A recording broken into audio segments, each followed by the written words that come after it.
ડભોઈ તાલુકામાં 2 કરોડના વિકાસ કાર્યોનું લોકાર્પણ અને ખાતમુહૂર્ત ધારાસભ્ય શૈલેષભાઈ મહેતાના હસ્તે કરાયું।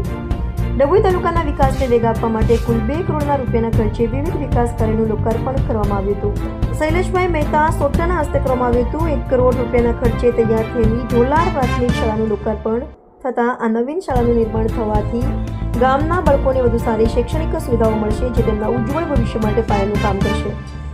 ધારાસભ્ય શૈલેષભાઈ મહેતાએ આ પ્રસંગે જણાવ્યું કે શિક્ષણ એ સમાજને વિકાસ આપવાનો પાયો છે।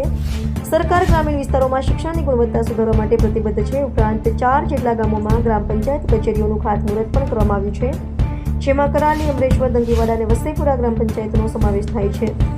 4 કચેરીઓના નિર્માણ માટે 1 કરોડ જેટલી ગ્રાન્ટનો ઉપયોગ થશે। આ ગ્રામ પંચાયત કચેરીઓના નવનિર્માણથી ગ્રામીણ વહીવટમાં સુગમતા આવશે અને સ્થાનિક લોકોને સરકારી યોજનાઓ અને સેવાઓનો લાભ વધુ સરળતાથી મળી રહેશે। આ ખાતમુહૂર્ત અને લોકાર્પણ પ્રસંગે વડોદરા જિલ્લા પંચાયત ઉપપ્રમુખ અશ્વિનભાઈ વકીલ, ડભોઈ તાલુકા પંચાયતના પ્રમુખ રાજનભાઈ તડવી તેમજ અલ્પેશભાઈ પટેલ, વિરલ પટેલ, ભૂપેન્દ્રભાઈ પટેલ સહિત અગ્રણીઓ અને નગર આગેવાનો ઉપસ્થિત રહ્યા હતા।